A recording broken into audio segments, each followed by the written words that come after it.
हाय, मैं हूँ आंचल और आप देख रहे हैं आज सेलेस्टियल नेबर्स, यानी हमारे खगोलीय पड़ोसी। आज हम आपको एक ऐसे ग्रह की सैर कराएंगे जो सचमुच हमारा पड़ोसी है। जी हाँ, मंगल ग्रह। अब मंगल मंगल है या अमंगल, ये जानने के लिए आइए चलते हैं इसकी सैर पर।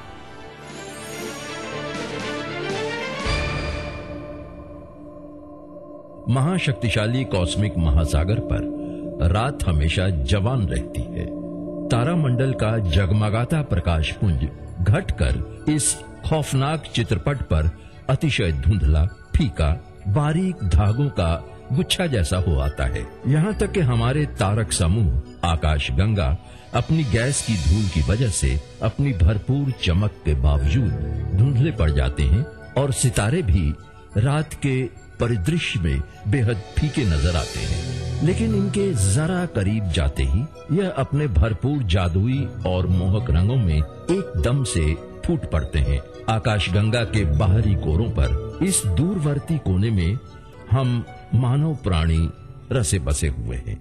नहीं, यहाँ हम कैद हैं, अन्यान्य 8 सहकैदी ग्रहों के साथ बंदी हैं। उस अधेड़ उम्र सितारे की गुरुत्वाशक्ति के गुलाम बने हुए, जिसे कहते हैं सूरज। सूरज कॉस्मिक शक्ति से समृद्ध है और इसमें हमारी उपवृत्तीय गतिशीलता को अपनी चारों तरफ संगीतमय बनाने की क्षमता मौजूद है। इसलिए हम और हमारे 8 पड़ोसी ग्रह सौर धुन पर नाचते रहते हैं। उनमें शुक्र और मंगल ग्रह, इनमें से प्रत्येक हमारे ग्रह जैसे ही कमोबेश समान आकार के हैं।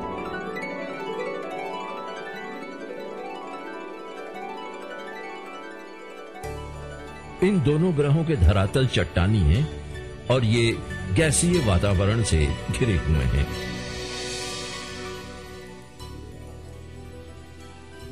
शायद इन दोनों ग्रहों पर कभी ढेर सारा पानी हुआ करता था। शायद इन्हें कभी महासागर होने का भी अहंकार रहा हो। किसी जानलेवा ग्रीन हाउस के प्रदूषण की वजह से अपना निवास योग्य परिवेश और पानी दोनों ही खो बैठा।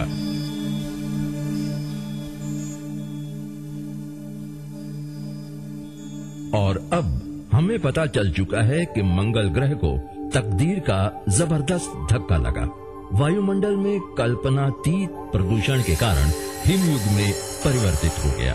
लेकिन सौर मंडल में मंगल ही ऐसा ग्रह है जो पृथ्वी से सर्वाधिक मिलता जुलता है और ऐसा लगता है कि अरबों वर्ष पहले मंगल का भी निवास योग्य ग्रह जरूर था।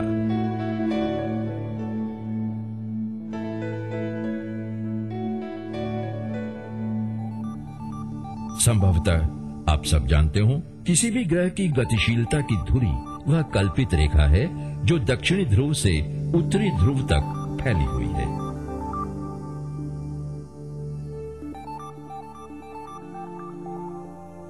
अठारहवीं सदी में विलियम हर्शल ही वह पहला शख्स था जिसने मंगल कक्ष की आवर्तन गति और झुकाव की माप जोख की।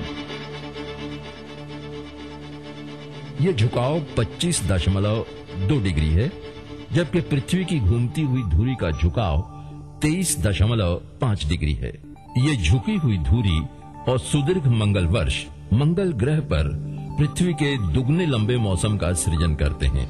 जब बेहतरीन दूरबीन का आविष्कार हुआ तो खगोल शास्त्रियों की निगाहों ने मंगल ग्रह में जगह जगह रहस्यमय धुंधले निशान देखे। ये निशान निगाहों को साफ साफ नजर नहीं आए, लेकिन इससे देखने वालों को इसमें हर तरह के महासागर, नहर, मैदान और पर्वतों की कल्पना करने में कोई बाधा नहीं आई। एक जमाना था जब मंगल को एक ऐसी दुनिया मान ली गई जहां हरी भरी वनस्पतियां लहलाती थीं और बदलते मौसमों के साथ बदलती थीं, बसंत की हरियाली से लेकर हेमंती बादामी रंगों में। वैसे पृथ्वी के मुकाबले मंगल ग्रह काफी छोटा है और कम सघन है। आकार में छोटा होने की वजह से मंगल ग्रह पर गुरुत्व शक्ति का खिंचाव भी पृथ्वी के मुकाबले काफी कम है।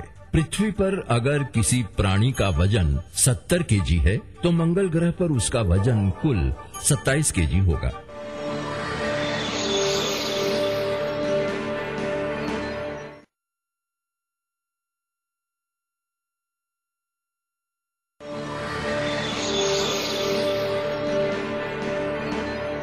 आज वैज्ञानिकों ने ऐसे अंतरिक्ष यान बना लिए हैं जो हमें तारों के पार की दुनिया में ले जाने में सक्षम हैं। आइए हम भी सवार हो जाएं एक ऐसे ही यान पर।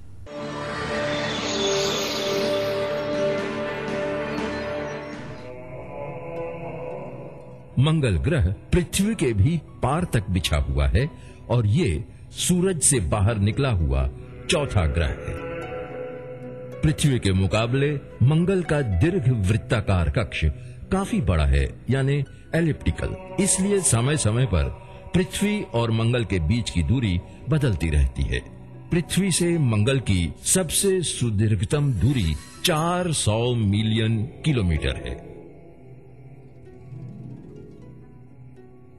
लेकिन हर 15 से 17 वर्षों में पृथ्वी और मंगल की दूरी कम होकर सिर्फ 55 मिलियन किलोमीटर रह जाती है। सन 1877 में इस उपसौर की प्रतिकूल पहुंच ऐसी थी जिसने अमेरिकी खगोल शास्त्री असाफ हॉल को मंगल के 2 और असंतुलित उपग्रहों का पता लगाने में मदद की।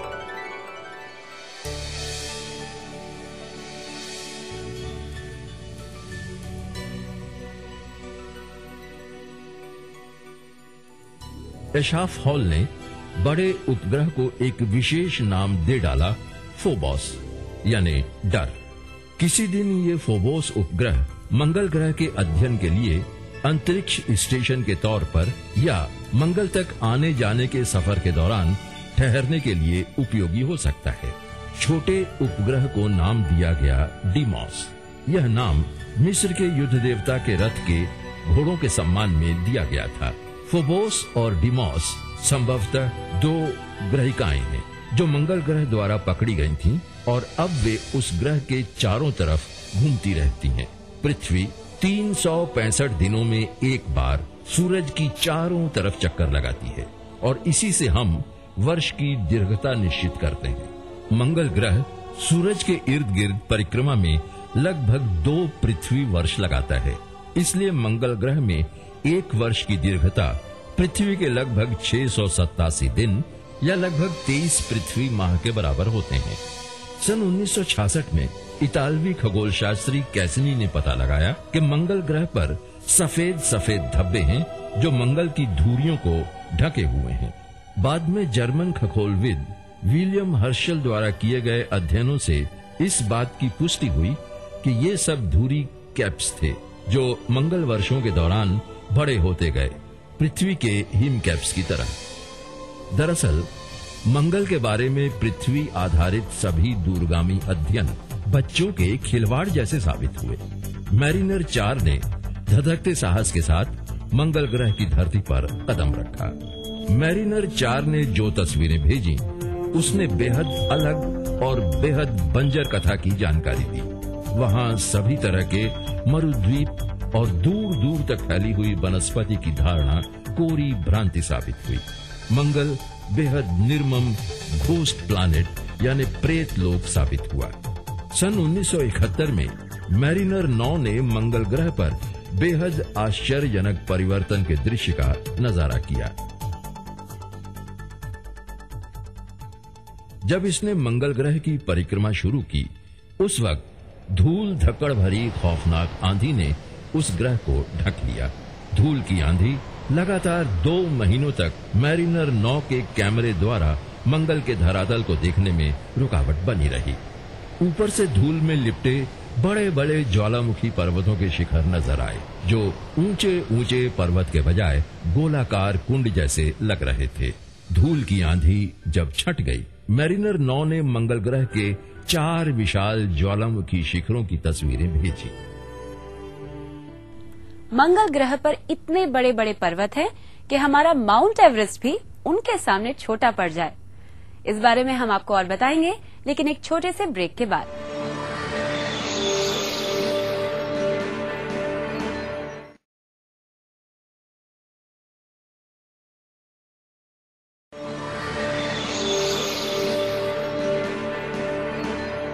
मंगल की सतह पर स्थित ओलंपस मॉन्स हमारे सौरमंडल का सबसे ऊंचा पर्वत है।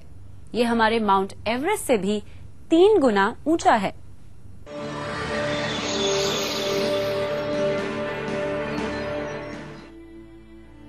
उन तस्वीरों में मंगल ग्रह में सबसे बड़ा और खासकर सौरमंडल में ओलंपस मॉन्स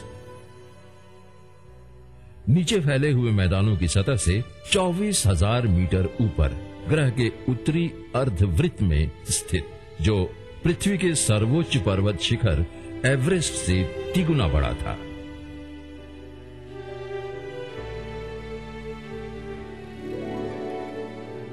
यह भी पता चला कि मंगल के धरातल का रंग ईंट जैसा लाल है, जिसकी वजह है वहां की चट्टानों और मिट्टी में मिले आयरन ऑक्साइड।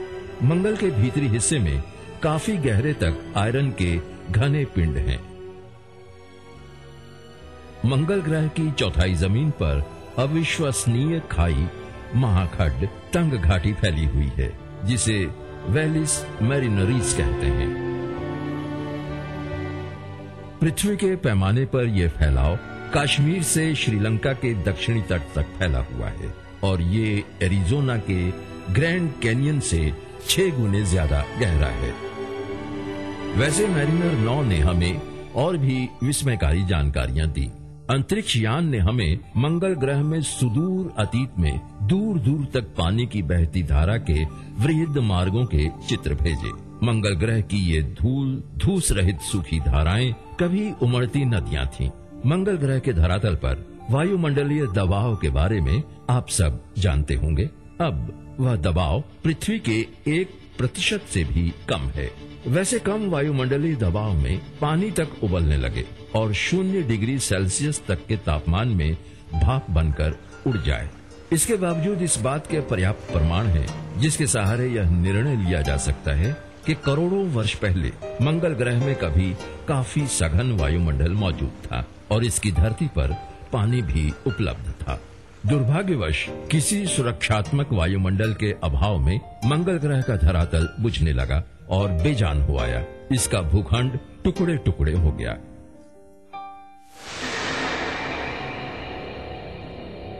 मंगल ग्रह पर मौजूद बचा खुचा नाम मात्र का पानी अब धरातल पर जम चुका है और मेरू हिमपैक्स के रूप में बचा हुआ है। उत्तरी कैप पर भी जमे पानी की बर्फ मौजूद है। वैसे दक्षिणी शिखर पर अधिकांश रूप में कार्बन डाइऑक्साइड जमा हुआ है या शुष्क बर्फ है, जिसमें शायद कहीं कहीं पानी भी है। हमारे ग्रह वायुमंडल की झीनी चादर हमें सूरज के नुकसानदेह अल्ट्रावायलेट किरणों से बचाती है, जबकि मंगल ग्रह की हवा इस कदर महीन है कि यहाँ अल्ट्रावायलेट मिट्टी की सर्वोच्च परत पर आघात करती है। यहाँ का वायुमंडल ज्यादातर कार्बन डाइऑक्साइड से भरा हुआ है। ऑक्सीजन और नाइट्रोजन भी नहीं के बराबर है।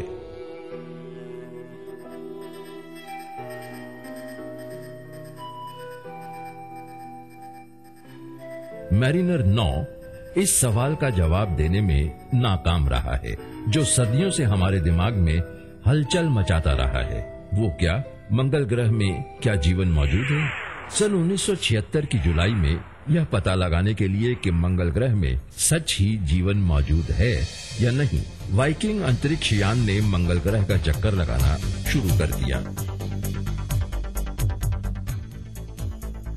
परिक्रमण कक्ष से लैंडर को अलग कर दिया गया। मंगल के झीले बर्फीले वायुमंडल में प्रवेश करते हुए लैंडर एक सुरक्षात्मक गर्म शील्ड के अंदर बैठा बैठा आराम से उतरने लगा। धरातल से प्रायः 6,400 मीटर की ऊंचाई से मंगल के अजाने धरातल पर सुरक्षित उतरने के लिए अपने पैराशूट खोले।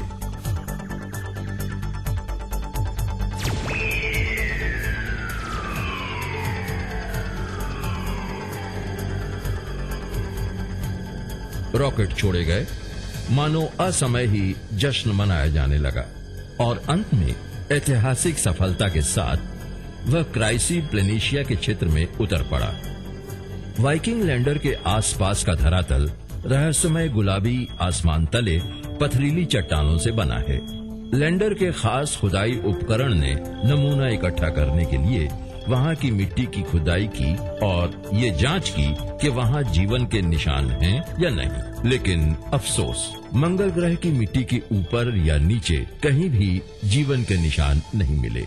लेकिन हम मानव पृथ्वी ग्रह में जीवन की सभी सुविधाएं जीते हैं, फिर भी मंगल ग्रह जैसी जगहों की खोज की प्यास अनामंत्रित ही सही नए अभियानों के लिए प्रेरित करती है। इंसान के रूप में बचपन में हम युद्ध के देवता मंगल ग्रह से बेतरह डरते थे। उसके बाद हमने विभिन्न रहस्यों को जानने के लिए महासंग्राम किया।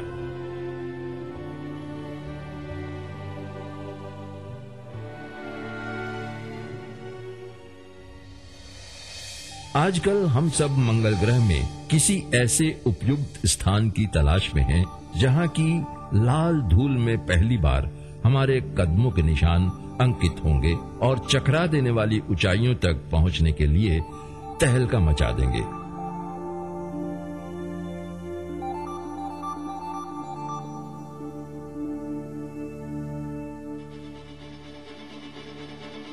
ऐसा लगता है कि उस लाल ग्रह पर विजय आसन्न है, बिल्कुल उसी तरह जैसे आने वाले कल की उजली धुली सुबह। 1976 में नासा के वाइकिंग 1 ने मंगल ग्रह पर एक ऐसा चित्र खींचा जो एक आदमी के चेहरे जैसा दिखाई पड़ रहा था। क्या है इस चित्र का रहस्य, बताऊंगी इस ब्रेक के बाद।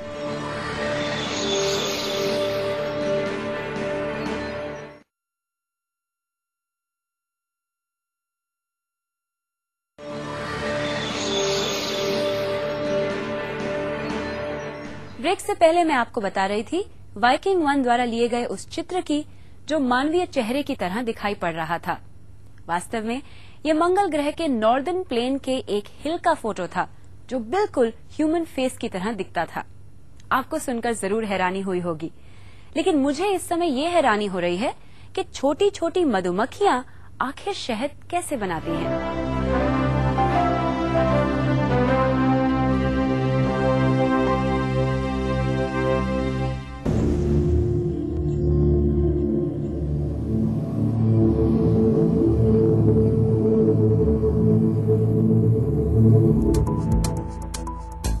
आहार पृथ्वी पर जीवन को पालने पोसने वाला ऊर्जा का एक महत्वपूर्ण स्रोत।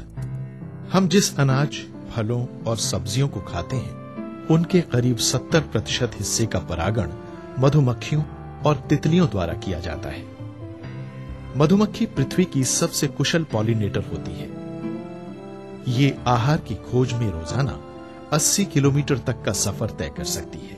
इसका आहार होता है नेक्टर, जिसे ये शहद में बदल देती है। अपना आहार ढूंढते समय ये प्रकृति के एक बेहद महत्वपूर्ण काम को भी अंजाम देती है। ये है पॉलिनेशन यानी परागण। इसे जीवन का जादू भी कहा जा सकता है। परागण मानव सहित सभी जीवों के लिए आहार की नियमित सप्लाई सुनिश्चित करता है। मधुमक्खियों का सामाजिक ताना बाना बेहद पेचीदा होता है। वे कॉलोनियों में रहती हैं और कभी कभी एक ही चट्टान पर मधुमक्खियों के 100 छत्ते तक भी हो सकते हैं। हर छत्ते में श्रम का बिल्कुल स्पष्ट निर्धारण होता है। एकमात्र रानी मक्खी का अपनी जिंदगी में एक ही काम होता है, अंडे देना।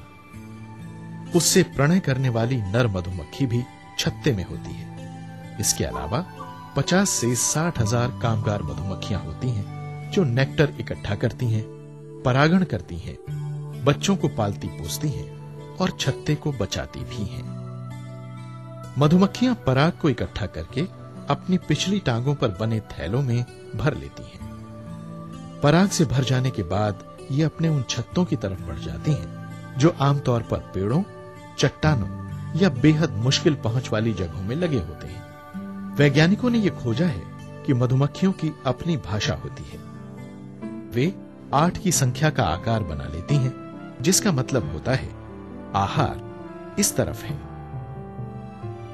मधुमक्खियों का छत्ता वास्तुशिल्प का एक बेहतरीन नमूना होता है। ये मोम से बना होता है और इसमें 6 कोण वाली बहुत सी कोठरियां होती हैं। इसकी दीवारें 1 इंच का 2/1000वां हिस्सा मोटी होती हैं, लेकिन ये इतनी मजबूत होती हैं कि अपने से 25 गुना ज्यादा वजन को भी झेल सकती हैं। मधुमक्खियां इन्हीं कोठरियों में अंडे देती हैं और यहीं कामगार मक्खियां लार्वा को तब तक पालती रहती हैं जब तक कि वो पूरे आकार की मक्खी बनकर पॉलिनेटर के रूप में अपनी भूमिका निभाने लायक नहीं बन जाती। और अब वक्त है हमारे आज के एपिसोड में आपका नॉलेज टेस्ट करने का। जी हाँ, वक्त है हमारे आज के सवाल का। आज का हमारा सवाल है, मंगल के धरातल का रंग लाल क्यों दिखाई देता है? ए, कार्बन डाइऑक्साइड की वजह से, बी, आयरन ऑक्साइड की वजह से, या सी, नाइट्रोजन ऑक्साइड की वजह से? इसका जवाब हमें 10 दिन के अंदर इस पते पर मिल जाना चाहिए। विज्ञान प्रसार, C24, कुतुब इंस्टीट्यूशनल एरिया, नई दिल्ली 110016।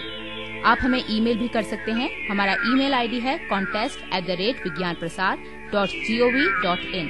यदि आपके पास कोई सुझाव है तो आप हमारे पते पर जरूर भेजिए या ईमेल कर सकते हैं info@vigyanprasar.gov.in पर। अगर आप अपने इस सुंदर ग्रह को बचाना चाहते हैं तो पर्यावरण के प्रति अपने कर्तव्य को पूरा करते हुए कम से कम 1 पेड़ अवश्य लगाएं। इसी संकल्प के साथ हम आपसे लेते हैं विदा। नमस्कार।